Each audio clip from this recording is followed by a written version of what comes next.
ఎక్కడ ఎవరి ద్వారా వినని ఒక మాట చదివి బైబిల్లో నుండి బయట నుంచి కాదు, బైబిల్లో నుండి ఆ మాట చదివి ధ్యానం చేయాలి. ఏం చెప్పాను?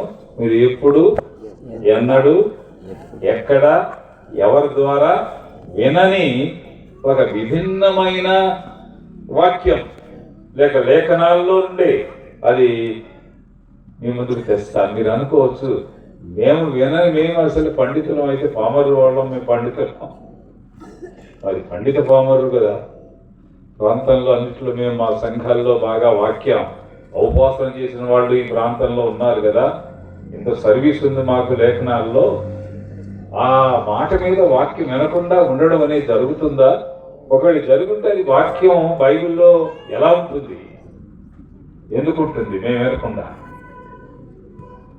మేము వినకుండా ఉండి ఉంటే అది బైబిల్లోని వాక్యం ఎందుకు అవుతుంది అని మీరు వాదించడానికి కూడా అవకాశం ఉంది. ఆయన మీ ముందుకు ఆ వాక్యం వస్తున్నాను. ఎన్నడు, ఎప్పుడు, ఎవరు, ఎక్కడ మీకు వినిపించని, ఇఫ్ ఐ నాట్ రాంగ్, నేను పొరపాటు చేయనంత వరకు మీకు వినిపించబడని ఒక వాక్యాన్ని మీ ముందు ఉంచుతున్నాను. చూడండి, లేఖనాల్లో ఉండండి, బయట నుంచి కాదు. మలాకీ గ్రంథం తీయండి. మలాకీ గ్రంథం అనేటప్పటికీ ఇది బైబిల్ ఉంది కదా ఓస్ అని మీరు అనుకోవడానికి అవకాశం ఉంది. అనుకోండి, ఏం పర్వాలేదు. మలాకీ గ్రంథం తీయండి. మలాకీ గ్రంథం చివరి 4వ అధ్యాయం రండి. 4వ అధ్యాయానికి వచ్చారా? 4వ అధ్యాయం పేజీ అలా తిప్పండి. నెక్స్ట్ మనకు కనబడే మాట చూడండి.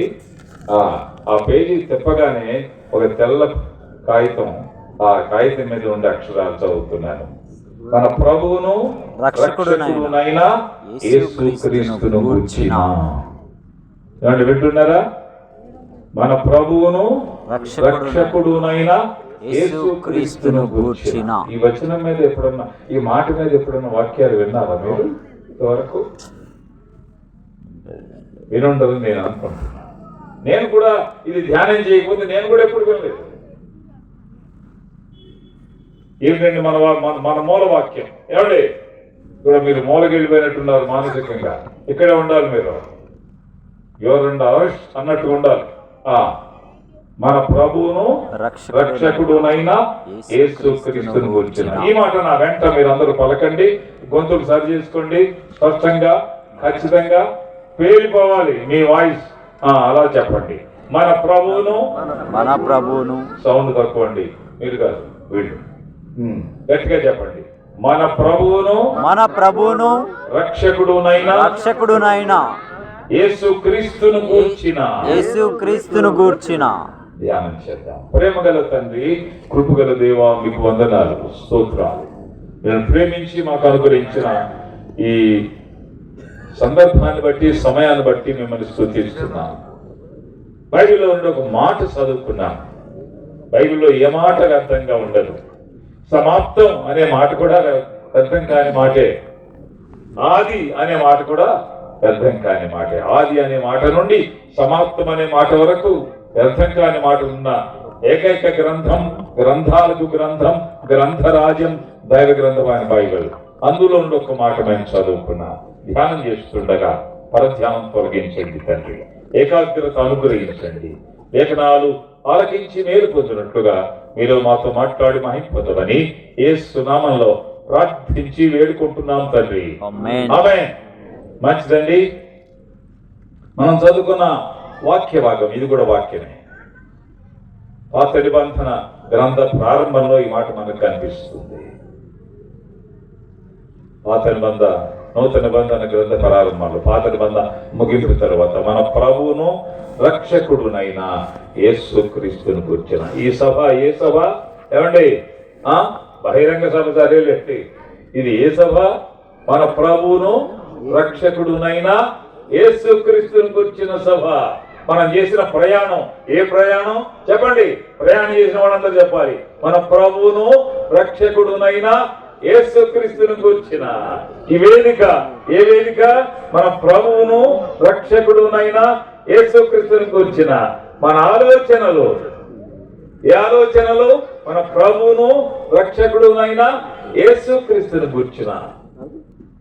యేసుక్రీస్తు ఎంత పనిచేశాడు. యేసుక్రీస్తు కంటికి కనబడకుండా మనల్ని ఇంట్లో ఉంచలా. అంటే వింటున్నారా? ఆయన కంటికి కనబడకుండా మనల్ని ఇంట్లో ఉంచలేదు. ఇంట్లో ఉండలేకపోయాం. ఒంట్లో బాగపోయినా ఏమంటే ఒంట్లో బాగపోయినా ఇంట్లో ఉండలేకపోయాం. యేసుక్రీస్తు, దట్ ఈస్ జీసస్ క్రైస్ట్. యేసుక్రీస్తు కొరకు పాదాలు బయట పెట్టాం. యేసుక్రీస్తు కొరకు పాదరక్షలు ధరించాం. యేసుక్రీస్తు కొరకు బండి బయటకు తీసాం. యేసుక్రీస్తు కొరకు ఆటో తీసుకున్నాం. యేసుక్రీస్తు కొరకు వాహనాన్ని తీసుకున్నాం. యేసుక్రీస్తు కొరకు మనం ప్రయాణం చేసి వచ్చాం. అందుచేత ఈ సభ మన ప్రభువును రక్షకుడునైన యేసుక్రీస్తును కూర్చున్న సభ. బైబిల్ అంతటిలో పాత నిబంధనలో పరోక్షంగా, నూతన నిబంధనలో ప్రత్యక్షంగా ఉన్న ఆ వ్యక్తి ప్రభు అయిన యేసుక్రీస్తు. దైవ గ్రంథం యేసుక్రీస్తును గురించిన టెక్స్ట్ బుక్. దైవ గ్రంథం యేసుక్రీస్తును గురించిన టెక్స్ట్ బుక్. ఆయన ఈ గ్రంథమంతటిలో ఆయన మూర్తిభవించి ఉన్నాడు. ఆయన మూర్తిమంతమై ఉన్నాడు. ఆయన మూర్తి స్వరూపం లేఖనాలలో మనం చూస్తాం. దైవ గ్రంథమైన బైబిల్లో యేసుక్రీస్తు మన ప్రభును రక్షకుడునైన యేసుక్రీస్తును గూర్చిన లేఖనం మనకు అనుగ్రహించబడుతున్నది. యేసుక్రీస్తు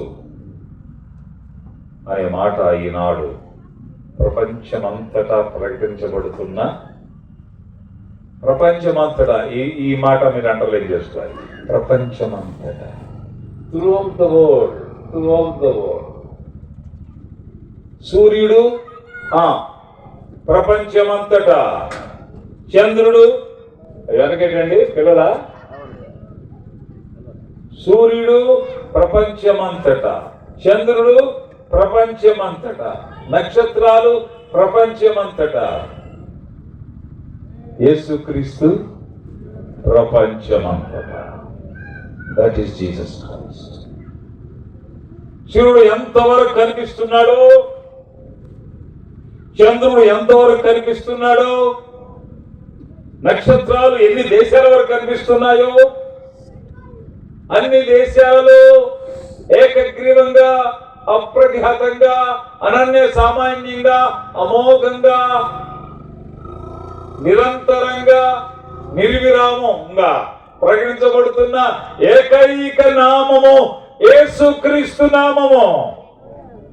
యేసుక్రీస్తును గూర్చి మన ప్రభువును రక్షకుడునైన యేసుక్రీస్తును గూర్చిన సంగతులను వినడానికి మనం ప్రయాణం చేసి వచ్చాం, ఆలకించడానికి వచ్చాం. ఒక అద్భుతమైన వ్యక్తిత్వాన్ని కలిగి ఈ లోకానికి ఆయన యేసుక్రీస్తు రావడం జరిగింది. ఏంటి ఆయన గురించి? ఆయన గురించి ఇలా వ్రాయబడింది. లేఖనాల్లో మనం గమనిద్దాం. ఆయన గురించి వ్రాయబడ్డ మాట యోహాను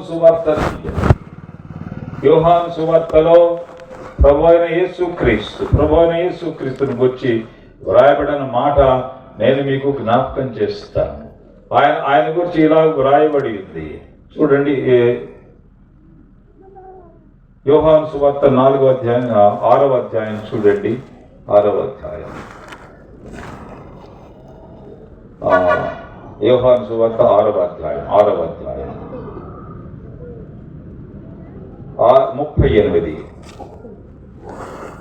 పరలోకము నుండి, చివరి లైన్, పరలోకము నుండి దిగి వచ్చి తిని. ఏమండి ఈ మాట గమనించాలి. ఇదే సుచిత్రం. పరలోకము నుండి దిగి వచ్చాడు. దేవుడు అనగానే పైకి చూస్తాం, అవునా కాదండి? ఎందుకని? పైనుండి ఆయన స్వగ్రామం పైన అని ప్రపంచం అంతా అంగీకరిస్తుంది.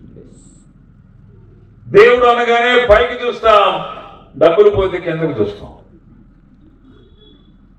పైన దేవుడు పైనే ఉండి కింద మానవులు కిందే ఉంటే మానవులకు దేవుడు అర్థం కాడు.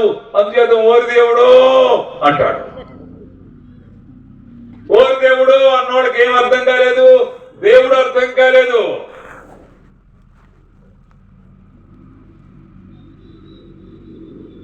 అందుచేత ఇక్కడ యేసుక్రీస్తు చెప్తున్నాడు, పరలోకము నుండి దిగి వచ్చి తిని.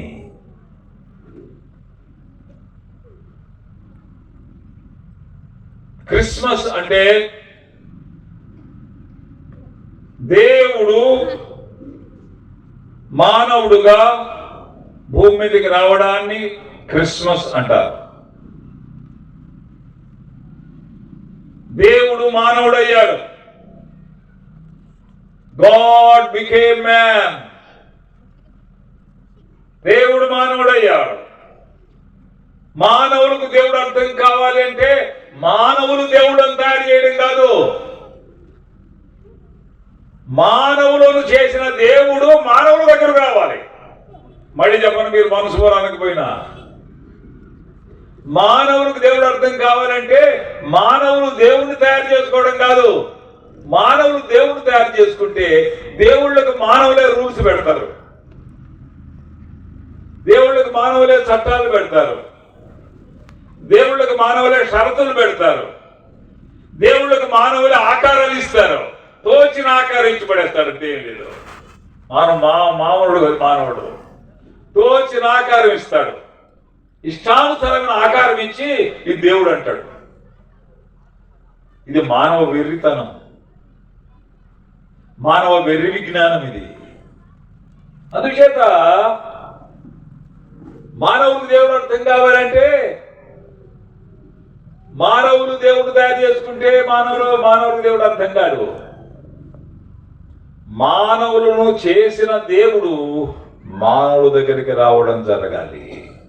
అదే Christmas. I wish you all happy Christmas. మనం మానవులను చేసిన దేవుడు మానవుడుగా మానవుల దగ్గరికి రావడం జరిగిన వేళ ప్రపంచ పటానికి క్రిస్మస్ లభించింది.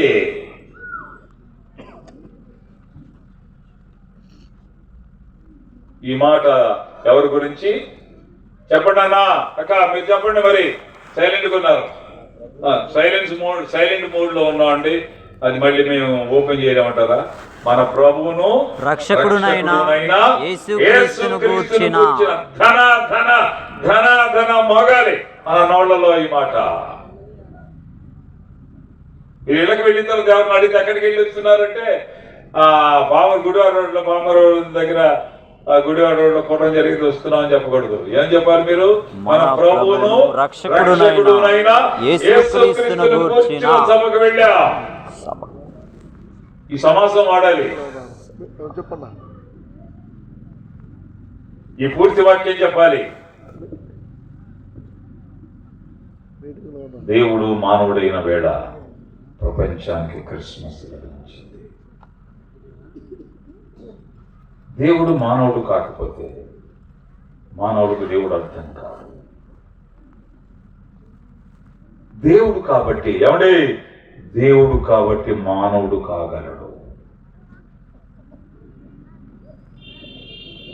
దేవుడు కాబట్టి మానవుడు కాగలడు. దేవుడు మానవుడు కాగలడు కానీ మానవుడు దేవుడు కాలేడు. God can become man, but man cannot become God.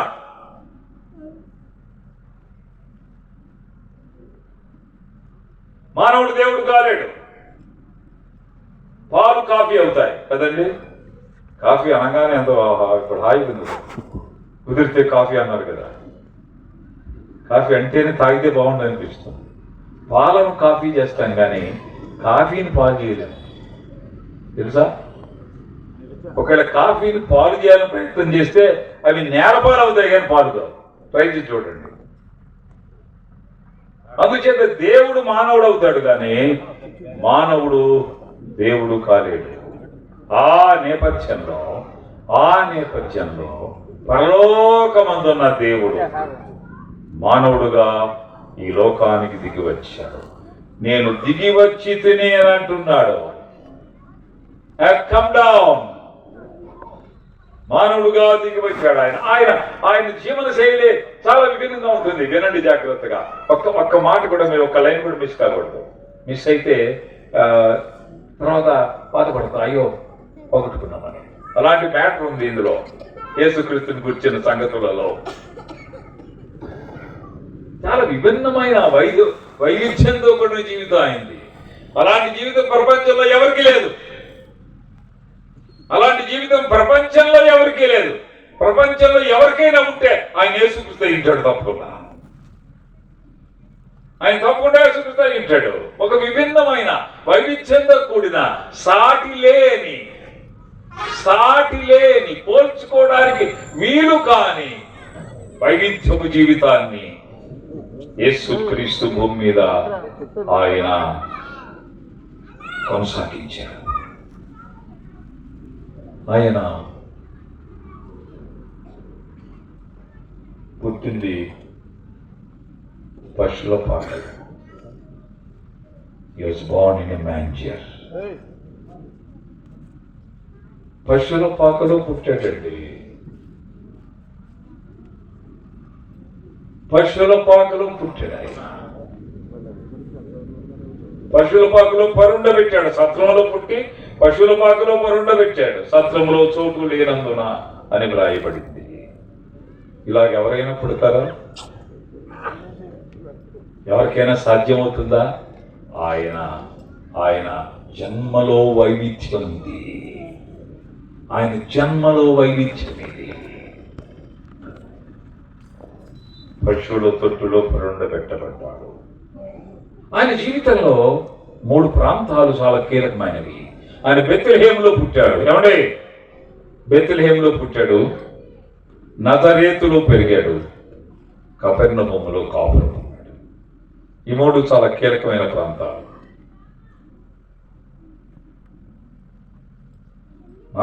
మనకు కీలకమైన ప్రాంతాలు ఉంటాయి. 1 పామర్లు, 2 బందరు, 3 ఉయ్యూరు కావచ్చు. యేసుక్రీస్తు జీవితంలో 3 కీలకమైన ప్రాంతాలు ఉన్నాయి. ఆయన పుట్టింది చెప్పండి ఎక్కడ? బెత్లెహేములో. ఆయన పెరిగింది ఎక్కడ? నజరేతులో. ఆయన కాపురం ఉన్నది ఎక్కడ? కపెర్నహూములో. బెత్లెహేములో పుట్టాడు, నజరేతులో పెరిగాడు, కపెర్నహూములో కాపురం ఉన్నాడు. ఆయన భూమి మీద 33.5 సంవత్సరాలే జీవించాడు. అంతకంటే మించి జీవించడానికి అవకాశం లేకపోయింది. ఆయన చంపేశారు.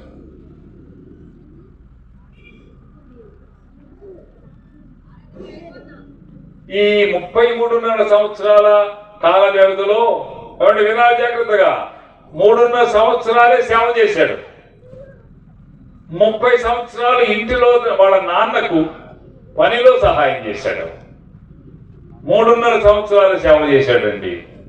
ఈ 3.5 సంవత్సరాల సేవా కాలంలో ఒక్క జిల్లా, యెరూషలేం జిల్లా అని చెప్పొచ్చు, యెరూషలేం జిల్లా మాత్రమే తిరిగాడు. ఈ 3 ప్రాంతాలు కపెర్నహూము, బెత్లెహేము, యెరూషలేము, ఇవన్నీ కూడా యెరూషలేం ప్రాంతంలో ఈ జిల్లాలోని ప్రాంతాలే. ఒక యెరూషలేం జిల్లా మాత్రమే తిరిగాడు. ఈ యెరూషలేం జిల్లాలో యూదయ, సమరయ, గలిలయ, బెతూనియా, బేత్పగే, బేతెస్తా, బేత్బారా, బేత్సైదా, బెత్లెహేము, యెరూషలేము, కపెర్నహూము, తూరు సీదోన ప్రాంతాలు, కొన్ని పల్లెలు, పట్టణాలు అంతవరకే సంచరించాడు.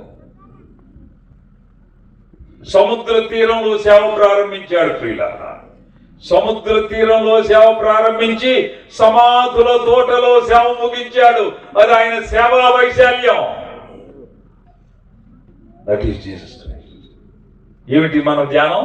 మన ప్రభువును రక్షకుడు ఊరిని అంటిస్తా మీరు తగలబెట్టాలి. అంటే మీరు మొత్తం చెప్పాలి. ఏమిటి? మన ప్రభువును రక్షకుడునై ఉన్న యేసుక్రీస్తును గూర్చిన 4 మందం అయిపోయిందా? బోధ. మన ప్రభువును రక్షకుడునై ఉన్న యేసుక్రీస్తును గూర్చిన సభ.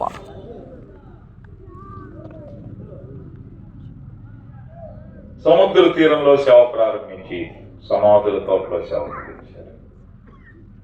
ఆయన తిరిగింది ఒక జిల్లా మాత్రమే. వినండి జాగ్రత్తగా, విస్తుపోతారు మీరు. నిజంగా వింటే విస్మయం పొందుతారు. ఆయన తిరిగింది ఒక జిల్లా, కానీ ఎవడి ఒక జిల్లా కానీ, యెరూషలేం జిల్లాయే కానీ, ఈనాడు ప్రపంచ పటంలో 228 దేశాలలో యేసుక్రీస్తు నామము ఎరుగని జిల్లా లేదు. That is Jesus Christ. ఏమిటి ఈ సభ? మన ప్రభువును రక్షకుడునై ఉన్న యేసుక్రీస్తును గూర్చిన సభ. ప్రపంచంలోని అన్ని దేశాలలో, అన్ని జిల్లాలలో ప్రకటించబడుతున్న ఏకైక నామము యేసుక్రీస్తు నామం. అంటే సూర్యుడు ఎంతమందికి తెలుసో అంతమందికి యేసుక్రీస్తు ప్రకటించుకుంటున్నాడు. మా ఊళ్ళో సూర్యుడు లేడని ఎవడని చెప్పగలరా? మా ఊళ్ళో సూర్యుడు లేడని ఎవడని చెప్పగలరండి? మా మా మా దేశంలో చంద్రుడు లేడని ఎవడని చెప్పగలరా? మా ఊరికి గాలి తోలని ఎవరని చెప్పగలరా? గాలి తోలిన దేశాలన్నిటిలో, ఊపిరాడుతున్న దేశాలన్నిటిలో, సూర్యుడు ఉన్న దేశాలన్నిటిలో, సూర్యుడు కనబడుతున్న దేశాలన్నిటిలో, చంద్రుడు కనబడుతున్న దేశాలన్నిటిలో ఏకగ్రీవంగా, అప్రతిహతంగా, అనన్య సామాన్యంగా, అమోఘంగా, నిర్విరామంగా, నిరంతరంగా ప్రకటించబడుతున్న నామము యేసుక్రీస్తు నామం. ఇదొక్కడు చాలు యేసుక్రీస్తు ఎవరో అని గ్రహించడానికి. This will do. ఏమిటిది? ఈ ధ్యానం ఏమిటి చెప్పండి? చెప్పండి. బాధపడుతున్నారా? చెప్పండి. మన ప్రభువును రక్షకుడునై ఉన్న యేసుక్రీస్తును గూర్చిన. ఎంత మొదలుగా మంది చెబుతుంది, బతుకంతా చెప్పుకుంటూ చచ్చిపోయిన సరిపోదేమో అనిపిస్తుంది. మన ప్రభువును రక్షకుడునై ఉన్న యేసుక్రీస్తును గూర్చిన. అలాంటి వైవిధ్యం ఆయనలో కనిపిస్తుందండి. అలాంటి వైవిధ్యం ఆయనలో కనిపిస్తుంది. ఆయన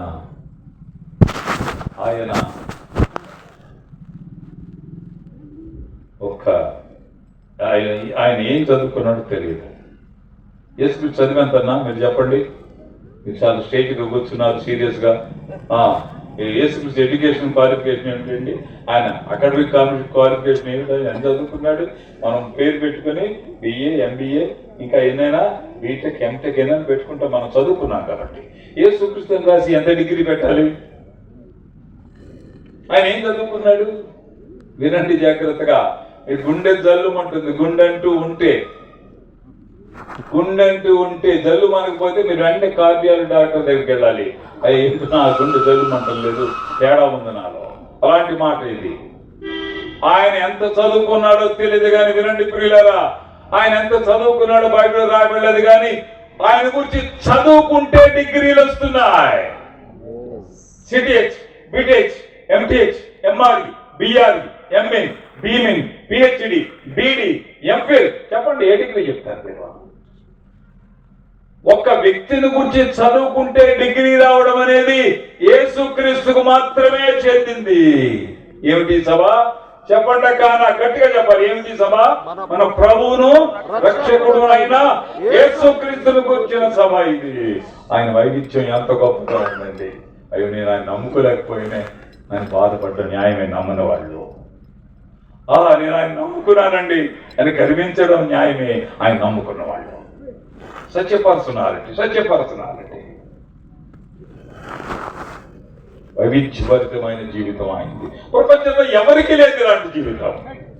నన్ can is able to compare with Jesus Christ. ఇవేనండి, ఈయన ఒక పాట కూడా రాయలేదు.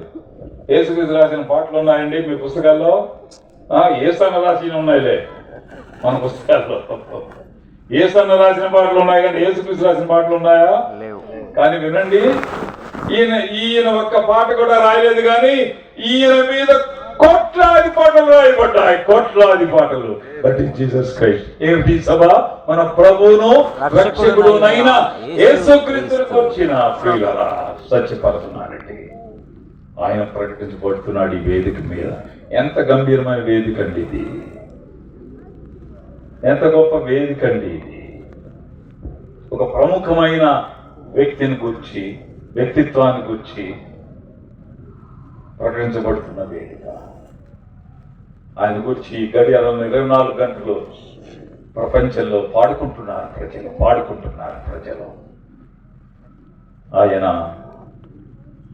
ఒక పుస్తకం రాయలేదు. Is not a writer, not a publisher, is not an author, not a publisher. ఆయన రచయిత కాదు, గ్రంథకర్త కాదు. ఆయన రాసిన పుస్తకాలు ఉన్నాయా? యేసుక్రీస్తు రాసిన పుస్తకం ఉందండి. ఆయన ఒక పుస్తకం రాయలేదు, కానీ ఆయన మీద కోట్లాది పుస్తకాలు రాయబడ్డారండి. జీసస్ క్రైస్ట్ పిలుపుబడుతుంది ప్రపంచానికి. ఎవరైనా ఈయన ఒక్క పుస్తకం రాయలేదు, కానీ ఈయన మీద కోట్లాది పుస్తకాలు రాయబడ్డాయి, కోట్లాది ప్రజలు ప్రపంచంలో అందించబడుతున్నాయి. ఎవరు ఈయన? మన ప్రభువు రక్షకుడునై ఉన్న రక్షకుడునై ఉన్న యేసుక్రీస్తును గూర్చిన costly matter to discuss, a costly matter to think over.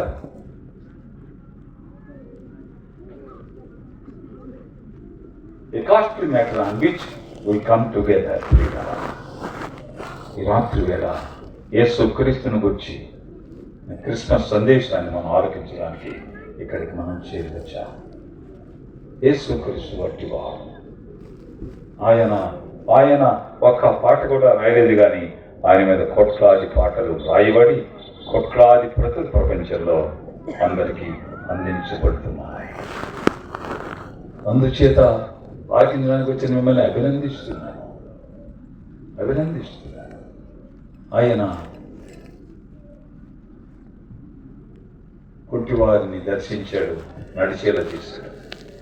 కుంటివారిని దర్శించాడు, వాడు కళ్ళు తెరిచి చూచేలా చేశాడు. అనాథులను దర్శించాడు, వారికి ఆహారం ఇచ్చాడు.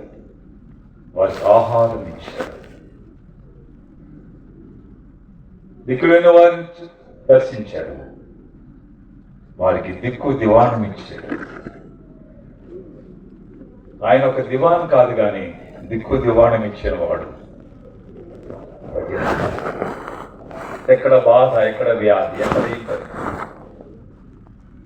ఎక్కడ కన్నీరు, ఎక్కడ చీకటి,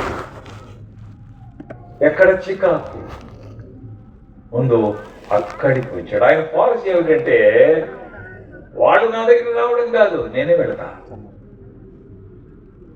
దట్ ఈస్ జీసస్ క్రైస్ట్.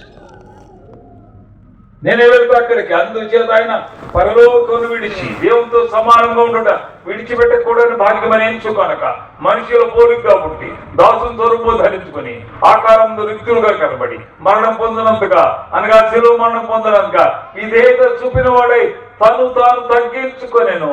నేను పరలోకం నుండి దిగి వచ్చి కమ్ డౌన్ టు ఎర్త్. దిగి వచ్చిన వాడు యేసుక్రీస్తు. మానవతలోనికి దిగి వచ్చాడు. దైవత్వాన్ని విడిచొట్టి మానవుడుగా దిగి వచ్చాడు. ఆయన మన మధ్యకు వచ్చాడు. ఆ వాక్యమే శరీరధారి అయి కృపా సత్య సంపూర్ణుడుగా మన మధ్య నివసించిన దేవుడే, స్వయంగా దేవుడే. 100% గాడ్. 100% దేవుడు, 100% మానవుడిగా భూమి మీద జీవించిన వేళ ప్రపంచ పటానికి క్రిస్మస్ లభించింది. I wish you all happy Christmas. ఈ సభ ఏ సభ? మన ప్రభువును రక్షకుడునై ఉన్న యేసుక్రీస్తును గూర్చిన. మన ప్రభువును రక్షకుడునైన యేసుక్రీస్తును గూర్చిన సభ ఇది. అనేక సభలు ఉన్నాయి, వాటిలో రభసలు ఉన్నాయి.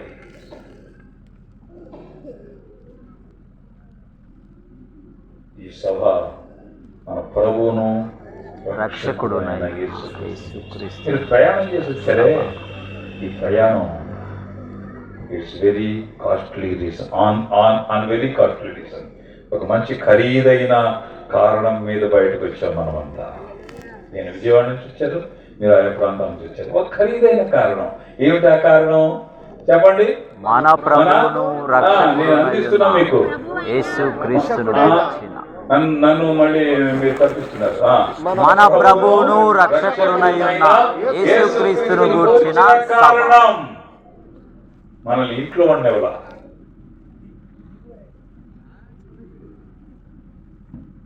ఒకవేళ మన ఇంట్లో ఉంటే అది మన ఇంట్లో వచ్చింది యేసుక్రీస్తు అయి ఉండడు. కాబట్టి యేసుక్రీస్తు it's force, it's an enforce. ఒక విప్లవం, ఒక శక్తి, ఒక విజృంభణ, ఒక వికాసం, ఒక ఉద్ధృతం, ఒక త్యాగం, ఒక వైరాగ్యం, ఒక తెగదెంపులు వెరసి యేసుక్రీస్తు. ఏదో చప్పట్లు కొట్టడం, సందాలు పట్టడం అని అనుకుంటే వెరితనమే. ఒకసారి ఒక విమానం వెడుతుందంట ఆకాశంలో. వెడుతుంటే ఆ వెడుతున్న విమానం ఏదో కాక్పిట్లో ఏదో ట్రబుల్ వచ్చింది, విమానం పడబోయే పరిస్థితి వచ్చింది. అప్పుడు ఎయిర్ హోస్టెస్ అనౌన్స్ చేసిందంట, dear audience, we're traveling and so flight that 747. We're all together 450 people in this flight. 450 మంది ఇందులో ప్రయాణం చేస్తున్నాం. భూమికి ఇన్ని వేల అడుగుల ఎత్తులో మనం ప్రయాణం చేస్తున్నాం. చాలా సంతోషం. అయితే విచారం ఏమిటంటే కాక్పిట్ ట్రబుల్ వచ్చి ఇది పడిపోబోతున్నది అని అక్కడ అందరినీ చూస్తుందంట. చూస్తుంటే అక్కడ ఒక పాతిరి గారు ఏదో ఒక జపమాల పట్టుకుని ఆ కాయలు ఒకటొకటి వదులుతూ జపం చేస్తూ ఉన్నాడు. చూశాడు. పాతిరి సాబ్ అంటే విమానం పడబోతుందండి, మీరు భక్తి పరులుగా ఉన్నారు, అందరూ చచ్చిపోయేటట్టున్నాం, సహాయం ఏమైనా చేయగలరా, భగవంతుని దగ్గరగా ఉంటారు కదా మీరు అని చెప్పిందంటే ఇది వచ్చేసి. డోంట్ వరీ, ఈ చిన్నదానికి అంత కంగారు పడతాయి ఏమిటమ్మా? అరే ఎందుకంటే కంగారు పడుతున్నా, వణికిపోతున్నా, ఏం పర్వాలేదు, ధైర్యంగా ఉండవు, నేనున్నాను కదా అని వెంటనే ఒక చందా పాడి, ఒక పాట పాడి చందా పెట్టాడు. ఈయనకి తెలిసిందే అది. యేసుక్రీస్తు అంటే ఇది కాదు, లివింగ్. ప్రభు కొరకు జీవించాడు. ఇవ్వాలి దేవునికి, ఇచ్చి తీరాలి. ఆయన అంతా మనకిచ్చాడు, ఉన్నదంతా ఇచ్చాడు. ఆయనే వచ్చాడు మనకు చచ్చాడు కూడా. అయితే జీవించడం ఉంది, లివింగ్ ఫర్ జీసస్ క్రైస్ట్. యేసు కోసం జీవించడం అందరికీ సాధ్యం కాదు. అందుచేత ఈ వర్తమానం మనం వింటున్నాం. ఈ వర్తమానం ఏమిటి చెప్పండి? మన ప్రభువును రక్షకుడునైన యేసుక్రీస్తును గూర్చిన ఆయన ఈ భూమి మీద ఒక వైవిధ్యభరితమైన జీవితాన్ని జీవించాడు. పర్సు లేకుండా 33 సంవత్సరాలు జీవించాడు. Without having any purse. ఆయన ఎక్కడ ఉంటే అక్కడ విందులే జరిగాయి. అంత విభిన్నతో కూడిన జీవితాన్ని జీవించాడు. అంతేకాదు ఆయన భూమి మీద జీవించి అనేకులను దర్శించి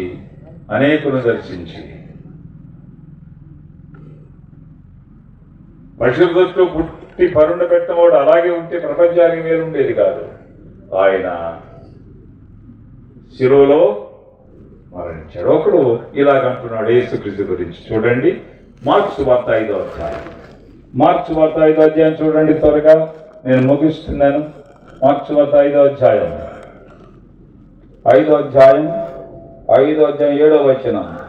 యేసు సర్వోన్నతుడైన దేవుని కుమారుడు. చాలండి. యేసు సర్వోన్నతుడైన దేవుని కుమారుడా అంటున్నాడు. ఎవరు యేసు? సర్వోన్నతుడైన దేవుడు ఆయన కుమారుడుగా వచ్చాడు. ఇది క్రిస్మస్ సందేశం. యేసు సర్వోన్నతుడైన దేవుడు కుమారుడుగా వచ్చాడు. ఎవరు చెప్తున్నారు ఇంతకీ ఈ మాట? సమాధులలో క్రిస్మస్ ఇది, సమాధుల తోటలో క్రిస్మస్ ఇది, సమాధుల తోటలో వినబడుతున్న క్రిస్మస్ సందేశం. అది ఎవరు స్పీకరు? ఎవరండి స్పీకరు? దయ్యం పట్టినవాడు. అయ్యా మాకు స్పీకర్లు కావాలండి, మీ ఊళ్ళో దొరుకుతారా? ఉన్నారని మంచోళ్ళే, వాళ్ళు దయ్యం పట్టిన వాళ్ళు అయి ఉండాలి అని ఎవడన్నా పిలుస్తాడు. ఇది దయ్యం పట్టినవాడు స్పీకర్ ఇక్కడ, సేన దయ్యాలు పట్టినవాడు స్పీకర్ ఇక్కడ. ఏం మాట్లాడుతున్నాడు? యేసు సర్వోన్నతుడైన దేవుడు కుమారుడుగా వచ్చాడు. దేవుడు మానవుడయ్యాడు. God became man. That is Christmas. ఏం చెప్తున్నాడు? ఎక్కడి నుంచి వచ్చాడో చెప్తున్నాడు. ఎక్కడి నుంచి వచ్చాడో చెప్తున్నాడు. సర్వోన్నతుడైన దేవుడు కుమారుడుగా వచ్చాడు. చూడండి, దయ్యం పడినవాడు అలా చెప్తుండగా దేవుని దూత ఇలా అంటున్నాడు. చూద్దాం. మార్క్స్ వార్త 1వ అధ్యాయం 21వ వచనం. ఆమె యొక్క కుమారుని కనును, తన ప్రజలను వారి పాపం నుండి ఆయన రక్షించుకుని ఆయన యేసు అని పేరు పెట్టుతారు. మత్తయి వార్త 1:21. ఆమె కుమారుని కన్ను, తన ప్రజలను వారి పాపం నుండి ఆయన రక్షించుకనుక ఆయనకు యేసు అని పేరు పెట్టుతారు. చూడండి, వినండి. ఎక్కడి నుంచి వచ్చాడో దయ్యం పట్టిన వాడు చెప్పాడు. చదువు పట్టిన వాడికి అర్థం కావట్లా, మతం పట్టిన వాడికి అర్థం కాదు, దయ్యం పట్టిన వాడికి అర్థమవుతుందండి. ఆయన అంటున్నాడు, మీకు అర్థం, ఇంత చదువుకున్నారు మీకు అర్థం కాలేదా? సమాధంలో ఉండే నాకు అర్థమయ్యాడు. యేసు ఎవరంటే సర్వోన్నతుని దేవుడు కుమారుడుగా వచ్చాడు. అలా ఉంచండి. అది దేవుని దూత కూడా ఒక మాట అంటున్నాడు ఈ వేదిక మీద. ఏమంటున్నాడు? 1:20 మత్తయి వార్తలో, యేసు తన ప్రజలను వారి పాపం నుండి ఆయనే రక్షించు. యేసుక్రీస్తు ఎందుకు వచ్చాడండి? ప్రజలను పాపము నుండి రక్షించడానికి. వినండి, ప్రజలను పాపము నుండి రక్షించడానికి. ప్రజలలో ఉన్న ఒక జాడ్యం, పాపనైజం. ప్రజలో ఉన్న ఒక నిజం, పాపనైజం. పాపములో మానవుడు జన్మించాడు. మనం పాపం చేసి పాపం అవడం కాదు బైబిల్ చెప్పే సత్యం. మనం పాపంగా పాపం చేస్తున్నాం. పాపం చేస్తున్నాం. మంచి చిన్నపిల్లలు కూడా పాపం అంటే ఏమిటో తెలుసు. చిన్న పిల్లలకు తెలుసండి పాపం అంటే ఏంటో. పసిపిల్లలకు కూడా తెలుసు. అంత విజ్ఞానం వచ్చింది ఇప్పుడు పిల్లలకి. అంత విజ్ఞానం వచ్చింది.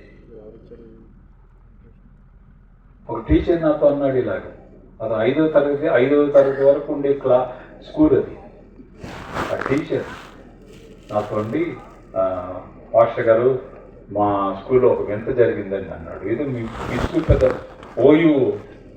ఉస్మానియా యూనివర్సిటీ చెప్తున్నానంటే 5 వరకే కదా పిల్లలంటే, అవునండి 5 కానీ గంభీరమైన సంగతి జరిగింది అన్నాడు. ఏం జరిగిందన్నా? ఒకరోజు 5వ తరగతి వాడిని పైకి లేపాను సార్ నేను. వాడు పైకి లేచాను. సీనుగా పైకి లేవరా అన్నాను. వాడు పైకి లేచి నిక్కరు లాక్కుని చేతులు పట్టుకున్నాడు. ఈ నిక్కరు ఎక్కడికి పోదులేవో కదా, చెప్పు నువ్వు హోంవర్క్ చేసావా అన్నాను. సార్ చేశానా అన్నాడు. తీసుకురా నోట్స్ అన్నాను. వాడు నోట్స్ తెచ్చాడండి. నేను ఓపెన్ చేశాను, అందులోంచి ఒక పేపర్ కింద పడిందండి. వాడు 5వ తరగతి. ఇది పేపర్ కింద పడింది, మడత పేజీలా ఉంది, పేపర్ మడత పెట్టిందని అది పట్టుకున్నా. వాడు గడగలాడుతున్నాడు.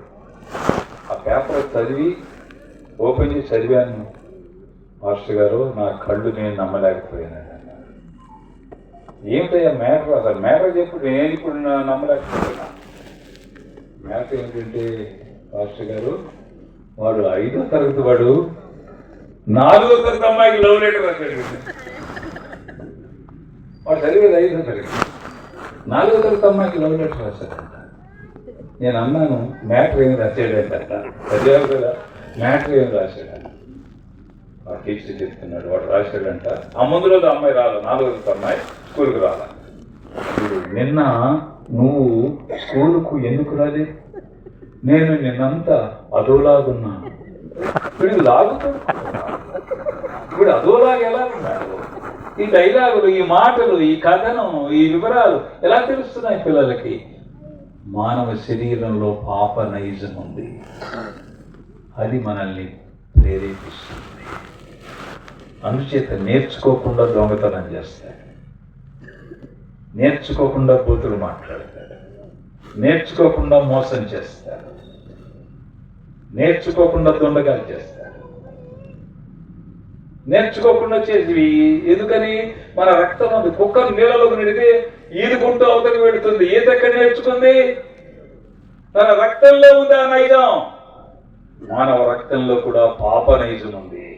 అందుచేత పాపం చేస్తాం, చేసి తీరుతాం, చేస్తున్నాం.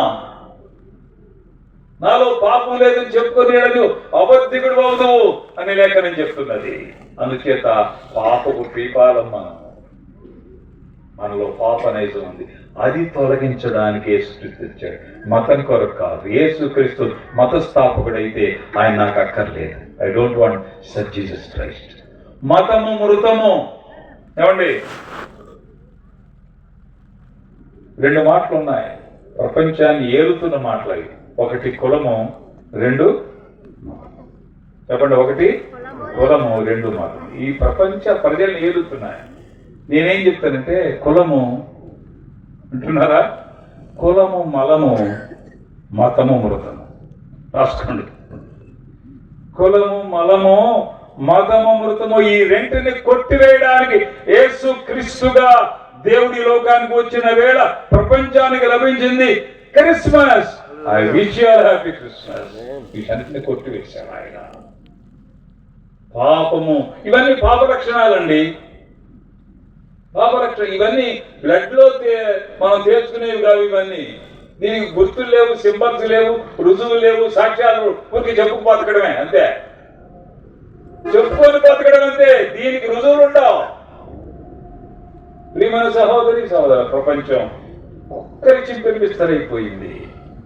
కొట్టుమిట్టాడుతున్నాడు, కొట్టుకు చేస్తున్నాడు. వైషమ్యాలు, తేడాలు, తారతమ్యాలు, కక్షలు, కార్పణ్యాలతో ప్రపంచ పటం కకావిక అయిపోతున్న వేళ దేవుడే సంకల్పించుకొని యేసుక్రీస్తుగా ఈ లోకానికి వచ్చాడండి.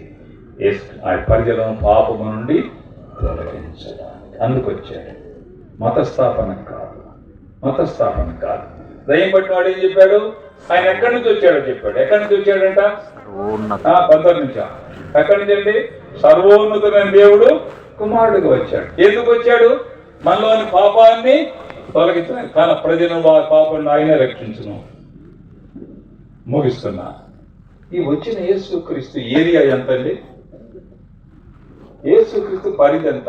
కారణం గ్రామం, కలెక్టర్ జిల్లా, మినిస్టర్ రాష్ట్రం, కేంద్ర మినిస్టర్ అయితే దేశం, రాష్ట్రపతి ఒక రాజ్యానికి. యేసుక్రీస్తు ఎంతవరకు అండి? ఏరియా ఎంత? ఏరియా ఎంత అండి? ఒక ఊళ్ళో ఒక మూలెద్దామా? మరి కొద్దిగా ఈ చివరిద్దాం, ఆ చివరిద్దామా? రాసేద్దాం. యేసుకి ఎంత ఏరియా ఇద్దాం? ఆయన ఏరియా ఎంత? నేను చదువుకున్న దినాల్లో నా ఫ్రెండ్ ఉన్నాడు, ఏబిఎస్ సుబ్రహ్మణ్యం వాడి పేరు. ఆ మంచి వెంకట సుబ్రహ్మణ్యం, సినిమా యాక్టర్, చచ్చిపోయాడు. వాడు నేను కలిసి చదువుకున్నాను. నేను చదువుకున్న దినాల్లో మాలో ఒకడు, అరే నేను మీరంతా గొడవ చేస్తున్నారు, నేను వెళ్ళిపోతున్నా, భక్తిలోకి వెళ్ళిపోతున్నా, మీతో ఉండలేదా అన్నాడు. ఏ భక్తిరా? నేను భగవంతుడిని నమ్ముకున్నానురా. నేనున్నాను. అరే నువ్వు భగవంతుని నమ్ముకున్న భగవంతుడు ఏరియా ఎంతరా? అదొక్కటి చెప్పు, అంతకంటే నేను ఒత్తిడి చేయమన్నా. నువ్వు నమ్ముకున్న దేవుని ఏరియా ఎంత? అరే నేను నమ్ముకున్న దేవుడు ఇండియా వరకే తెలుసు అంటాడు. ఓరు బాబా, ఇండియా వరకే తెలుసా దేవుడు? అయితే దాన్ని గాడ్ ఇండియా లిమిటెడ్ అంటారా? That is called God India limited, rallies India limited, Glaxo India limited అన్నట్టుగా. ఒక దేవుడు ఒక దేశానికి లిమిట్ అయితే 228 దేశాలు ఉన్నాయి ప్రపంచంలో. వాళ్ళు ఏం మట్టి కొట్టుకుపోవాలా? దేవుడు ప్రపంచమంతటికి తెలిసిన వాడై ఉండాలి, ప్రపంచమంతా తెలుసుకున్న వాడై ఉండాలి. ఆ క్రమంలో వచ్చాడు యేసుక్రీస్తు. అందుచేత 10:36 అపోస్తల కార్యాల గ్రంథం 10:36 ఏం రాయబడింది? యేసుక్రీస్తు అందరికీ ప్రభువు. ఓహో, గాలి ఎందరికో, నీరు ఎందరికో, దారి ఎందరికో, రైలు ఎందరికో, విమానం ఎందరికో. ఈ విమానం ఎందుకు లేని పడిపోతుంది ఇప్పుడు అంటారా? అందరికీ యేసుక్రీస్తు. యేసుక్రీస్తు అందరికీ ప్రభు. మీరు ప్రపంచ పటం మేము ముందు పెట్టుకుని కళ్ళు మూసుకొని ఒక దేశం మీద వేలు పెట్టి ఆ దేశం పేరు చదివి చేతనైతే ఆ దేశానికి వెళ్ళి అడగండి, మీ దేశంలో యేసుక్రీస్తు ప్రకటించబడ్డాడని. వాళ్ళు అంటారు, even in our country the name of Jesus is proclaimed. ఎందుకని? యేసుక్రీస్తు ప్రభు.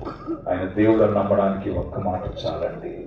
ఈ ఒక్క మాట చాలు, ప్రపంచం అంతా ప్రకటించబడ్డాడు. చెప్పండి, ఒకటి ఎక్కడి నుంచి వచ్చాడు? సర్వోన్నతుడైన దేవుడు మానవుడు అయ్యాడు. ఎందుకు వచ్చాడు? ప్రజల పాపం రక్షించడానికి. ఆయన ఎంత ప్రాంతానికి చెందినవాడు? యేసుక్రీస్తు అందరికీ. దయ్యం పట్టిన వాడు ఒక మాట చెప్పాడు, దేవుని సేవకుడు ఒక మాట చెప్పాడు, దేవుని దూత ఒక మాట చెప్పాడు. చివరిగా మనమేం చెప్పి ముగించుకుందామో చూద్దాం. బైబిల్లో మనం ఏం చెప్పాలో కూడా రాయబడింది. బైబిల్ విచిత్రమైన పుస్తకం. ఈ సభ చెప్పండి, మీరు చెప్పండి. ఏ సభ? మన ప్రభు అయిన యేసు. దారి పక్కన సభ అండి, బహిరంగ సభ అండి, లైట్లు కూటం అండి. ఏ సభ ఇది? మన ప్రభువును రక్షకుడునైనా యేసుక్రీస్తును కూర్చిన సభ ఇది. ఇక్కడ మనం ఏం చెప్పాలో చూద్దాం. యోహాను సువార్త. అందరూ ఈ మాట చెప్పాలండి, నోరున్న అందరూ ఈ మాట చెప్పాలి. 20వ అధ్యాయం చూడండి. 20వ అధ్యాయం చూడండి. 28వ వచనం అనుకుంటా. 28. అందుకు తోమా ఆయనతో, నా ప్రభువా నా దేవా. మోసేస్తున్నా నేను బైబిల్. నా ప్రభువా నా దేవా ఏమంటున్నాడు? My Lord and my God.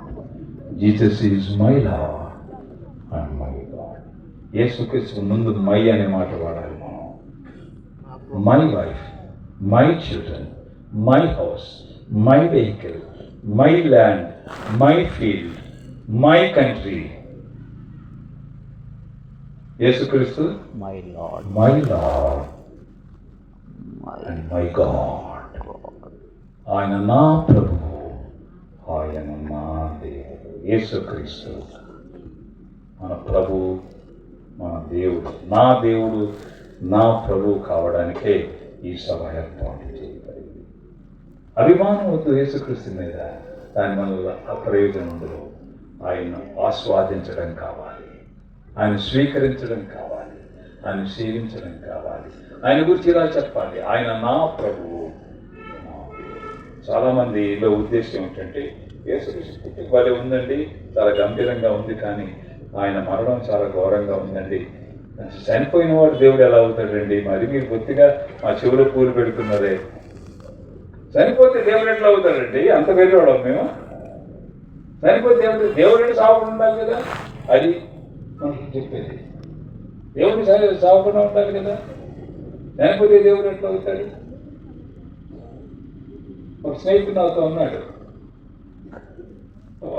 నా కమ్యూనిస్ట్ ఫ్రెండ్, నా క్లోజ్ ఫ్రెండ్. ఒరే, me Jesus death lockup death అన్నాడు. షటప్ అన్నాడు. లాకప్లో చావడం కాదు, టేకప్ డెత్. ఆయన మరణాన్ని స్వీకరించాడు. అంటూ వాడికి ఒక సంగతి చెప్పాల్సి వచ్చింది. ఒక తల్లి పురిటి నొప్పులతో ఆసుపత్రికి తేబడింది. నొప్పులతో ఉంది. డాక్టర్ చూసింది, ఆమెతో చెప్పింది, అమ్మా నీ కడుపులో బిడ్డ అడ్డం తిరిగిపోయాడు, సిజారిన్ చేయాలి, మగ పిల్లవాడు ఉన్నాడు, సిజారిన్ చేయాలి, పెద్ద ఆపరేషన్ చేయాలి. అంటే చేయండి అమ్మా, 12 ఏళ్ళుగా పిల్లలు లేరు అని చెప్పింది ఆమె. చేస్తాం, కానీ విచారం ఏమిటంటే పెద్ద ప్రాణానికి ప్రమాదం, నువ్వు చచ్చిపోతావు, పిల్లవాడు బతుకుతాడు. నిపుణులు చెప్పిన మాట ఇది. వాడు పరీక్షించి, నీ గర్భ సంచి సరిగ్గా లేదు, అనుకూలంగా లేదు, ఆపరేషన్ చేస్తాను, నువ్వు పెద్ద ప్రాణానికి ప్రమాదం అన్నారు, నువ్వు మరణిస్తావు, పిల్లవాడు చనిపోతాడు. అయితే ఒక సంగతి ఇక్కడ, నువ్వు కోరుకుంటే పిల్లవాడినే చంపేసి నిన్ను బతికిస్తావు. ఒకసారి నీకు గర్భం ధరించే కాబట్టి మరోసారి వస్తుంది, పర్వాలేదు. నువ్వు చచ్చిపోయే వాడిని వదిలేస్తే వాడు దిక్కులేనాడు అవుతాడు కదా, వాడు అనాథ అవుతాడు కదా. వాడిని ఎవరు పెంచుతారు, ఎవరు పాలిస్తారు? నువ్వు వాడిని చంపిన దానికి అవుతావు, నువ్వు చచ్చి కూడా.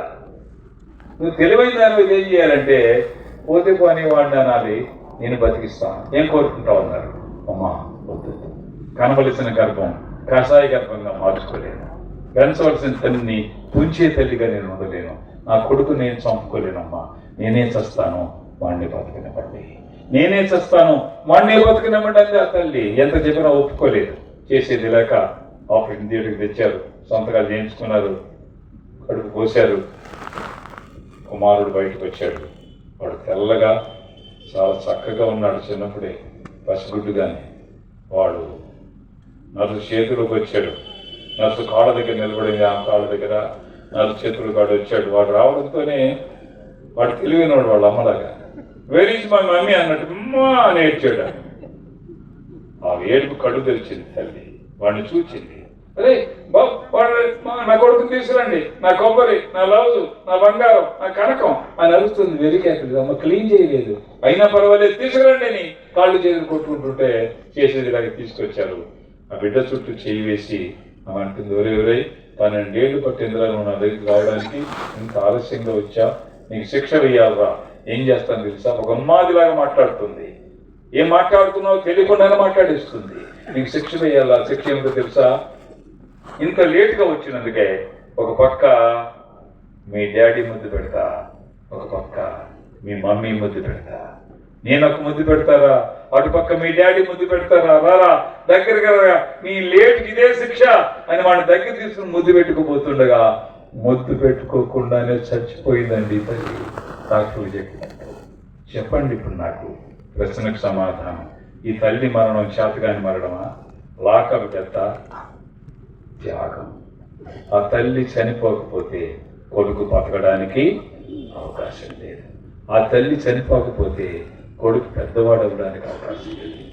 తల్లి మరణములో నుండి వాడు పెరిగి పెద్దవాడే జన్మించి జీవించి గొప్పవాడవడానికి అవకాశం లభించింది.